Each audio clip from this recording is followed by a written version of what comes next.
नमस्कार मेरे प्यारे भारत की शेरनियों, बहुत बहुत स्वागत है आपका क्वालिटी एजुकेशन के इस बेहतरीन डिजिटल लर्निंग प्लेटफॉर्म पर। आज का सेशन विशेष तौर से नारी शक्ति के लिए रहने वाला है, क्योंकि आज के सेशन में हम लोग बात करने वाले हैं एक ऐसी वैकेंसी के बारे में जो एग्जाम केवल और केवल महिलाएं दे सकती है। तो अगर मेरा कोई प्यारा भाई बंधु इस सेशन को देख रहा हो तो इस सेशन को आपकी बहन, आपकी कोई दोस्त या आपके परिवार में आपके जान पहचान में कोई भी महिला जिसने महिला सुपरवाइजर का फॉर्म फिल किया हो उनको ये सेशन जरूर शेयर कर देना। वो दिल से आपको दुआएं देंगे कि आपने बहुत बेहतरीन चीज उनके साथ शेयर करी। देखो क्या डिस्कस करने वाले हैं आज के सेशन में। फर्स्ट ऑफ ऑल, आप लोगों के बहुत ज्यादा कमेंट्स आ रहे थे। इससे पहले वुमेन सुपरवाइजर का एक शॉर्ट वीडियो अपलोड किया था, उस पर भी, और जो भी रेगुलर अपने अदर वैकेंसीज के लिए गाइडेंस वीडियोस आ रहे हैं उनके नीचे भी, कि सर महिला सुपरवाइजर के लिए हमें गाइड करो कि इसका बे पार्ट हम कहां से तैयार करें। इसमें 2 पार्ट के अंदर आपका पेपर होना, जिसका बे पार्ट थोड़ा सा समझ नहीं आ रहा कि सर कहां से पढ़े, तो एक तो उसके ऊपर अपन बात करेंगे। बिल्कुल ऑफिशियल सोर्स में आपको बताऊंगा विद प्रूफ कि यहां से आपको इस पार्ट को इस तरीके से तैयार करना है। सेकंड थिंग, आज से अगर देखा जाए तो आज आपकी 14 अप्रैल 2026 है। आज से लगभग मोटा मोटा मान के चलें आपके पास मई और जून, तो आपके पास 2 महीने का टाइम है, यानी कि 60 दिन का टाइम है। तो इन 60 दिन को आपको किस प्रकार से यूटिलाइज करना है कि आप महिला सुपरवाइजर का पेपर भी अच्छे से दे पाओ, और इसके बाद में 5 जुलाई को जो आपके एलडीसी का एग्जाम होने वाला है, अगर वो एग्जाम भी आप देने के लिए जा रहे हो तो उसकी तैयारी भी आपकी इसी तैयारी के अंदर हो जाएगी। बस कुछ एक चीजें आपको एक्स्ट्रा पढ़नी पड़ेगी। ठीक है, तो अपन वन बाय वन बात करते हैं। लास्ट तक आपको कंप्लीट देखना है इस सेशन को, आपके सारे के सारे डाउट्स क्लियर हो जाएंगे। उसके बावजूद भी अगर मन में किसी भी प्रकार की शंका रहती है या आप चाहते हैं कि सर आप हमें कुछ क्वेश्चंस यहां पर आकर के जो है सॉल्व करवा दो, तो उसके लिए आप कमेंट बॉक्स में अपनी बात रख सकते हो। बशर्ते आपकी कोई भी चीज होगी उसका मैं रिप्लाई भी करूंगा कमेंट बॉक्स में। और अगर कोई सेशन आप लोगों के लिए लाना होगा, इतना इंपॉर्टेंट होगा, बहुत ज्यादा लोगों की डिमांड होगी, तो आपके लिए वो सेशन भी हम लोग प्लान कर लेंगे। आपके लिए वैसी क्लासेस भी हम लोग अपने इस यूट्यूब चैनल पर लेकर के आ जाएंगे। तो सबसे पहले इस सेशन को लाइक भी कर दो, और आपके पास में लाल कलर का सब्सक्राइब का बटन दिख रहा है उसे भी दबा दो। लाइक करने, सब्सक्राइब करने से आपका कुछ नहीं जाता, लेकिन हमें मोटिवेशन मिलता है ताकि आप लोगों के लिए हम इसी प्रकार से और बेहतरीन कंटेंट ला सके। देखो, ये आपकी जो महिला सुपरवाइजर की वैकेंसी है, इसका एग्जाम होने जा रहा है 18 जून 2026 को। आज हुई है 14 अप्रैल 2026। लगभग मोटा मोटा मैं देखूं तो आपके पास में कितना समय है, मोटा मोटा आपके पास में 60 दिन का समय है। अच्छा, ये जो सीईटी ग्रेजुएशन लेवल का एग्जाम जिन्होंने पास कर रखा है वही दे सकते हैं। आई होप आप लोगों ने फॉर्म फिलअप कर दिया होगा। इसके अंदर टोटल पोस्ट कितनी है गुरुजी? तो 72 पोस्ट इसके अंदर आपकी रहने वाली है। अच्छा, आगे अपन थोड़ा सा पेपर पैटर्न के बारे में बात करें तो आपकी इसके अंदर टोटल 150 क्वेश्चंस आते हैं, और एक क्वेश्चन आपके 1.33 मार्क्स का होता है। दैट मींस टोटल 200 नंबर का आपका पेपर होता है, जिसमें 3 घंटे का आपको समय दिया जाता है, और 1/3 इसके अंदर नेगेटिव मार्किंग भी रहने वाली है। और एक जो सबसे मेजर क्वेश्चन रहता है कि सर इसका पे ग्रेड क्या रहेगा, इसमें सैलरी क्या मिलेगी, तो सैलरी के लिए बिल्कुल निश्चिंत रहो आप। आपका प्रोबेशन जब तक पीरियड चलेगा तब तक लगभग 24 से 26 हजार के आसपास आपको सैलरी मिलेगी, और उसके बाद में वो सैलरी आपकी 38 से 42 हजार तक हो जाएगी। वो वेरी करेगा कि आप कैसे सिटी के अंदर रह रहे हो, क्योंकि उसके अकॉर्डिंग आपका एचआरए डीए वगैरह डिसाइड होता है। और अगर 8वां वेतन आयोग लग जाता है तो यही सैलरी आपकी बढ़ करके 60 हजार तक भी हो जाएगी। उसके ऊपर अपन और भी अलग से बात कर लेंगे किसी दिन कि सैलरी आपकी किस प्रकार से बढ़ती है। देखो, यहां से अपन बात करते हैं सबसे पहले इसके पेपर पैटर्न के बारे में। जो विमेन सुपरवाइजर है, इसके पेपर एक ही पेपर होगा, 200 नंबर का पेपर होगा, 150 क्वेश्चंस आएंगे। उन 200 नंबर में से मेरे प्यारे साथियों, जो आपका पार्ट ए है वो पार्ट ए 115 नंबर का है, और इसका जो पार्ट बी है वो आपका 85 नंबर का है।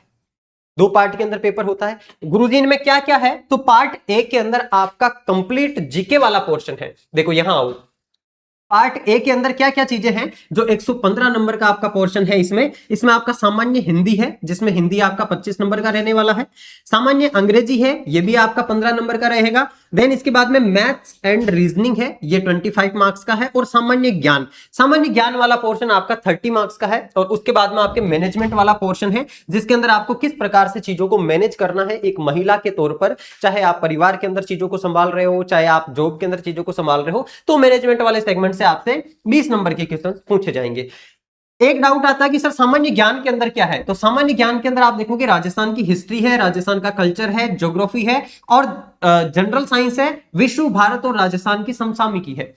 दैट मींस इसके अंदर इंडिया और वर्ल्ड का जीके नहीं है, इंडिया, वर्ल्ड और राजस्थान का करंट अफेयर्स है। उसके अलावा जनरल साइंस है, और उसके अलावा आपका राजस्थान की हिस्ट्री, कल्चर और ज्योग्राफी है।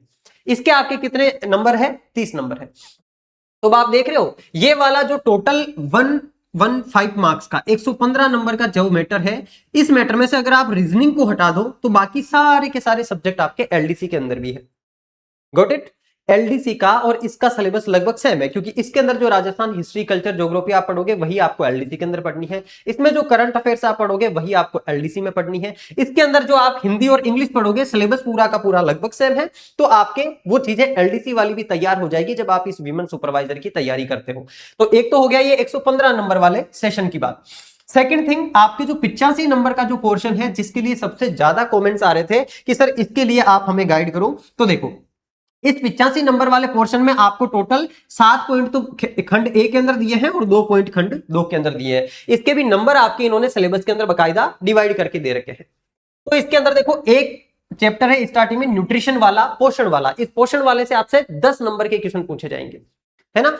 इसके बाद में जीवन की विभिन्न अवस्थाओं में पोषण का महत्व, इससे आपसे 8 नंबर के क्वेश्चन पूछे जाएंगे। अब देखो आपके मन में ये सवाल उठ सकता है, ये डाउट उठ सकता है कि सर ये वाला पोर्शन हम तैयार कहां से करें। तो इसके लिए पूरा का पूरा फुल प्रूफ रोड मैप मैं आपको देने वाला हूं कि कौन सा टॉपिक आपको कहां से तैयार करना है।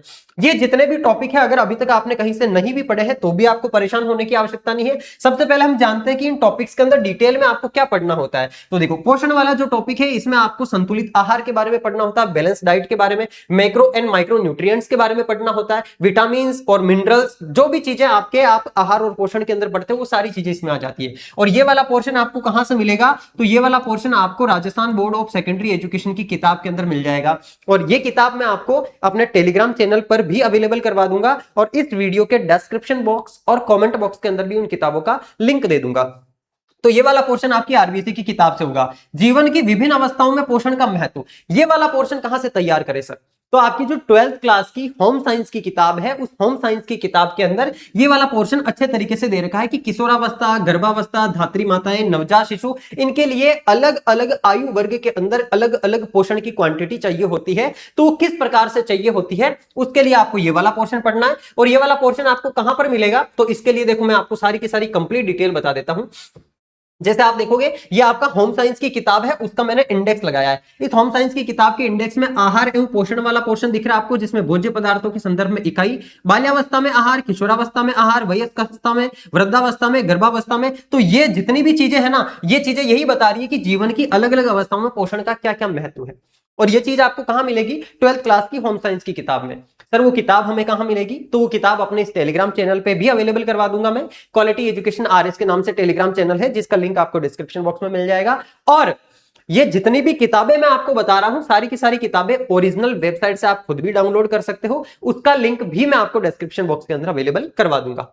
उसके बाद में गर्भवती की देखभाल है, टीकाकरण है, स्वास्थ्य एवं पोषण के विभिन्न कार्यक्रम है। तो ये वाले जो दोनों पोर्शन है ना, वैक्सीनेशन और नेशनल हेल्थ मिशन के जो कार्यक्रम है, इन दोनों का आपको मेरे प्यारे साथियों गवर्नमेंट की ऑफिशियल वेबसाइट से चीजें पढ़नी पड़ेगी, क्योंकि यहां से आपको सवाल करंट बेस पूछा जाएगा।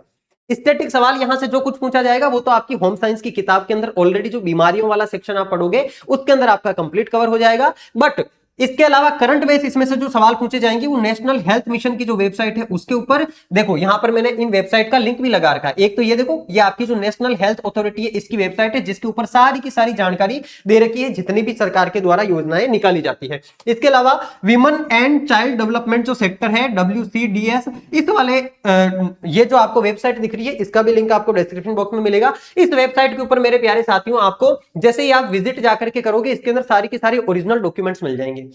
उन ओरिजिनल डॉक्यूमेंट से ही आपको चीजें तैयार करनी है, क्योंकि एग्जाम में जो चीजें पूछी जाती है आपको वो ऑफिशियल रिसोर्स से सीधे सीधे उठा करके पूछी जाती है।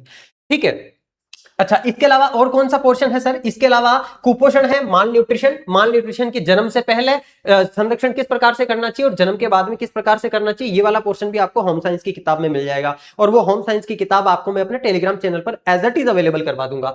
सामान्य बीमारियों की जानकारी, तो ये जो जनरल डिजीज होती है, ये डिजीज वाला पोर्शन तो आपको 10th क्लास की साइंस की किताब में भी मिल जाएगा। अच्छा एक जानकारी मैं आपको और दे दूं कि ये जितना भी पोर्शन है ना 85 मार्क्स का, इस 85 के मार्क्स के पोर्शन के लिए आप लोग ऑफिशियल सोर्सेज पर जाकर के तो पढ़ाई कर ही लोगे, उसके साथ में मैं प्लान कर रहा हूं अपने इसी YouTube चैनल पर आप लोगों को 2 से 3 marathon classes 100 most important questions की मैं अवेलेबल करवा दूं, जो ओरिजिनल सोर्सेज मैं आपको बता रहा हूं, इन्हीं सोर्सेज से सवाल बनवा करके आपकी प्रैक्टिस भी करवा दूं। अगर आप लोग चाहते हैं कि रियल मायने में आपकी प्रैक्टिस करवाई जानी चाहिए तो मुझे कमेंट बॉक्स में आकर के इन्फॉर्म जरूर कीजिएगा, क्योंकि आप लोगों की डिमांड और आपकी वेटिंग के आधार पर ही कि आपको कितना इंतजार है इन चीजों का, या आपको रियल मायने में आप तैयारी कर रहे हो, इन चीजों की नीड है आपको, तो मैं प्रयास करूंगा कि 2 से 3 मैराथन क्लासेस इस वाले पोर्शन पर ऑफिशियल सोर्सेज से तैयार करके आपको अपने इस यूट्यूब चैनल पर अवेलेबल करवा दूं।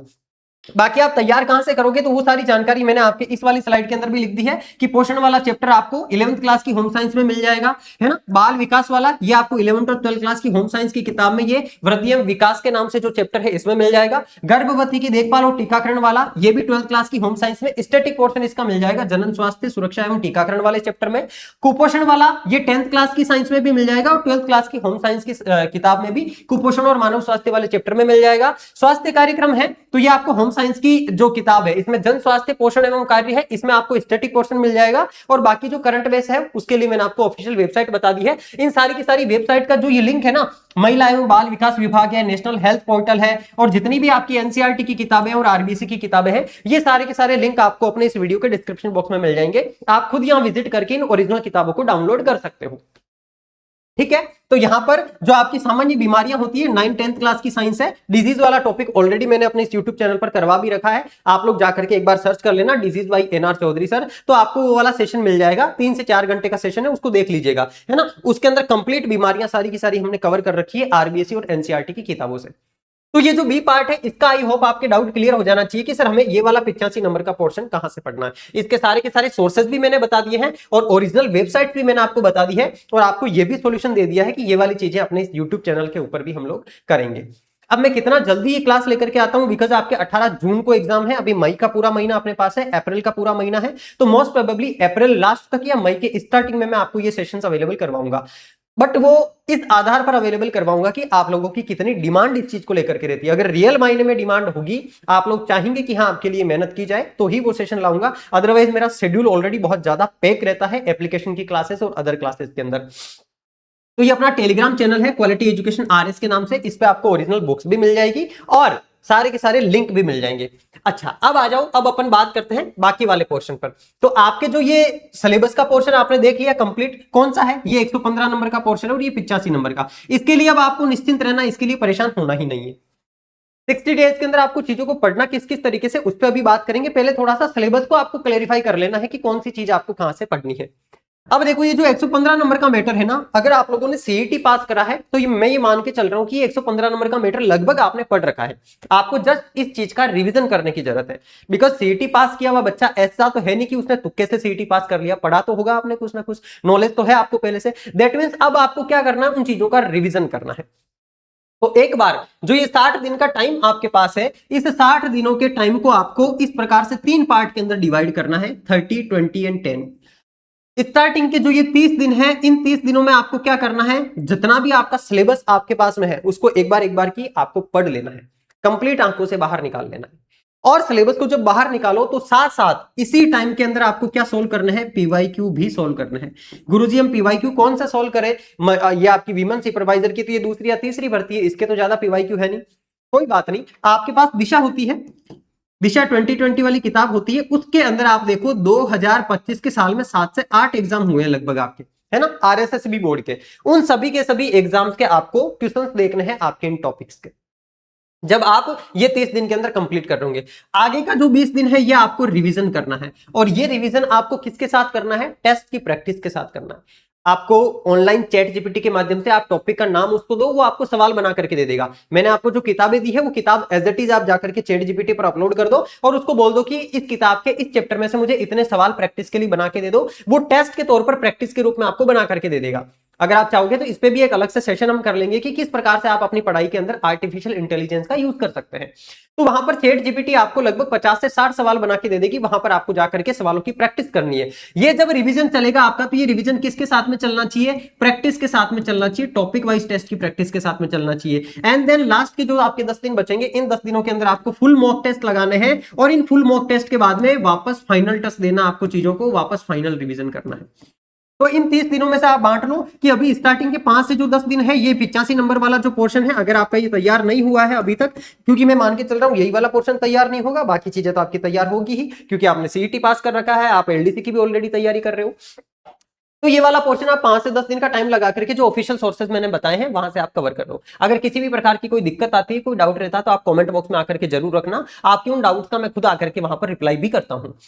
ठीक है, तो ये 60 दिन आपको जो है इस प्रकार से यूटिलाइज करना है। अब अपन बात करते हैं कि आपके एलडीसी और वीमेन सुपरवाइजर इन दोनों को गुरुजी हम साथ कैसे लेकर के चलें, क्योंकि देखो मैंने आपको बताया है ये जो 115 नंबर का पोर्शन है ये एलडीसी में एज इट इज है, और ये जो 85 नंबर का पोर्शन बताया ना, इसमें से भी आपके एलडीसी के अंदर चीजें सेम है। देखो जैसे ये पोषण वाला चैप्टर है ना, न्यूट्रिशन वाला पढ़ोगे, एलडीसी के अंदर साइंस में जो सबसे लास्ट वाला चैप्टर है उसमें दिया हुआ कुपोषण एवं मानव स्वास्थ्य, तो ये कुपोषण और ये पोषण वाला ये कंप्लीट चैप्टर आपका एलडीसी के अंदर भी काम में आएगा। सामान्य बीमारियों की जानकारी डिजीज के नाम से चैप्टर दे रखा है एलडीसी के अंदर विज्ञान में, और विज्ञान के 50 क्वेश्चन आते हैं एलडीसी के अंदर, तो ये आपके एलडीसी के अंदर भी काम करेगा। बाकी जैसे 1 2 3 और ये आपका 4 ये 5 ये 6, बस ये 6 टॉपिक है जो इसके अंदर आपको एक्स्ट्रा पढ़ना है, या रीजनिंग का कुछ पोर्शन है जो आपको विमेन सुपरवाइजर में एक्स्ट्रा पढ़ना है।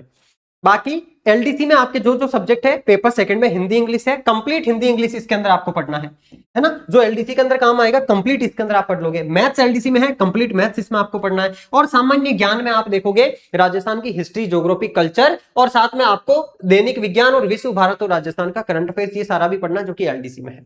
बस इंडिया का कुछ पोर्शन एलडीसी के अंदर एक्स्ट्रा है, ज्योग्राफी वाला, और कुछ पोर्शन जो है आपके एनवायरमेंट इकोलॉजी वाला, वो वाला पोर्शन आपको एलडीसी के लिए एक्स्ट्रा पढ़ना पड़ेगा, वो आपके टेस्ट से भी तैयार हो जाएगा। क्योंकि 18 जून को जब आपका पेपर होगा उसके बाद में लगभग आपको 15 से 20 दिन का टाइम मिलेगा। 20 तो ज्यादा बता दिया मैंने, 15 दिन का टाइम तो लगभग आपको बिल्कुल सेपरेट मिलेगा। उन 15 दिनों के अंदर आप बाकी सारी चीजों को एलडीसी के अकॉर्डिंग रिवाइज कर सकते हो, एलडीसी के अकॉर्डिंग टेस्ट की प्रैक्टिस कर सकते हो, और मोस्ट इंपोर्टेंट जो टॉपिक्स आपके छूट गए हैं उन टॉपिक्स को भी रिवाइज कर सकते हो। बाकी ये विमेन सुपरवाइजर वाला कंप्लीट सिलेबस जब आप कवर करने जाओगे, आपकी एलडीसी की तैयारी ऑटोमेटिक करवा देगा। ठीक है, तो आपको परेशान नहीं होना, निश्चिंत रहना, माइंड में एक क्रिस्टल क्लैरिटी रखनी है कि हाँ इसमें जो हम पढ़ रहे हैं वो एलडीसी में काम आएगा। और देखो चीजें कहीं से अलग से उठ करके नहीं आती है, जो आप इसमें पढ़ोगे वही वाला सेम कंटेंट आपको एलडीसी के लिए भी पढ़ना है। बस आपको क्या करना है कि लास्ट के जो 10 से 15 दिन आपके पास होंगे, उन 10 से 15 दिनों के अंदर एलडीसी के लिए आपको अलग से एलडीसी के एग्जाम पैटर्न के अकॉर्डिंग टेस्ट की प्रैक्टिस करनी है। ठीक है, तो आई होप मैंने आपके सारे के सारे डाउट्स क्लियर कर दिए होंगे। और भी किसी प्रकार का कोई मन में शंका आपके रह जाती है तो वो आप कमेंट बॉक्स में रख देना। बाकी अपना ये टेलीग्राम चैनल है, इस पे सारी की सारी अपडेट आपकी आती रहती है, और ये जो ओरिजिनल किताबें हैं वो सारी भी मैं आपको यहाँ पर अवेलेबल करवा दूंगा। तो जुड़े रहिएगा, मिलते हैं अपन नेक्स्ट सेशन के अंदर। और जो भी मान लो इसमें से जो भी सेशन आपका वीक हो, या इसके रिगार्डिंग और भी किसी प्रकार की कोई क्वेरी आपकी हो, तो कमेंट बॉक्स में जरूर रखिएगा, मैं वहां पर आपका रिप्लाई करूंगा। ठीक है, मिलते हैं हम नेक्स्ट सेशन के अंदर। तब तक के लिए आप सभी अपना ध्यान रखिएगा, स्वस्थ रहिएगा, मस्त रहिएगा और पढ़ते रहिएगा।